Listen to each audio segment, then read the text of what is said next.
பொறுத்துக் கொள்ள மாட்டார்கள். எவ்வளவோ பிரச்சனைகள் இருக்கலாம்.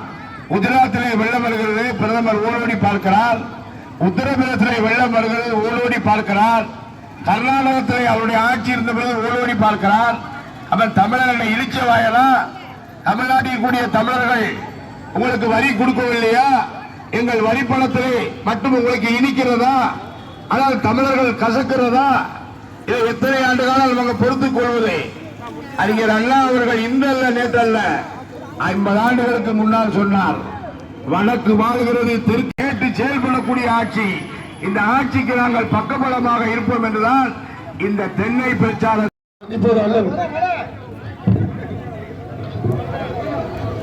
அனைவருக்கும் ஒரு வேண்டுகோள்.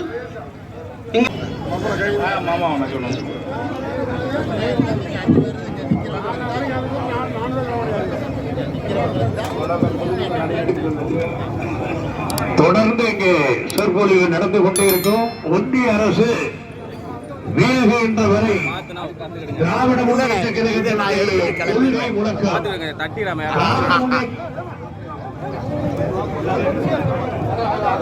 அந்த பகுதியில் இருக்கக்கூடியவங்க, வெளியே இருக்கக்கூடியவங்க நீங்க வந்து வடை சாப்பிடுங்க. வடை இருக்கு, சுட சுட வடை, சட்னி இருக்கு, நல்ல மாவுல செஞ்சது, நல்ல எண்ணெயில செஞ்சது. இது நல்ல எண்ணெய் தானே, அதனால உளுந்த வடை, பருப்பு வடை, சம்சா எல்லாமே இருக்கு. அவர்கள் நெஞ்சினை பாதுகாக்கிறது.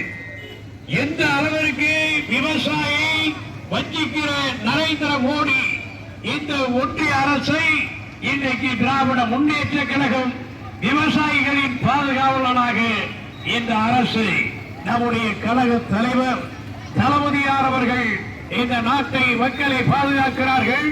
அந்த அடிப்படையில் சூப்பர் மணி அவர்கள் எங்க இருந்தாலும் மேடைக்கு முன்னாடி மாலண்ண கூப்பிட்டாங்க. சூப்பர் மணி மணின்னு என்ன மாலண்ண கூப்பிட்டாங்க.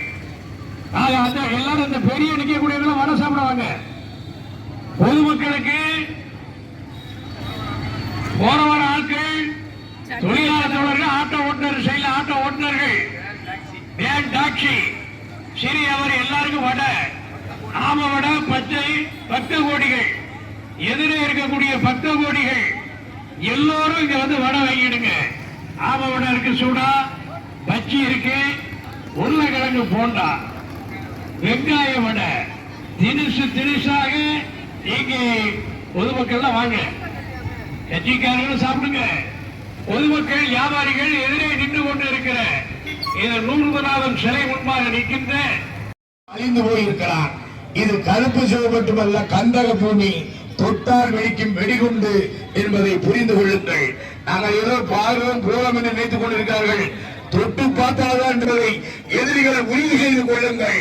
எத்தனை தேர்தல் வந்தாலும் தமிழ்நாட்டில்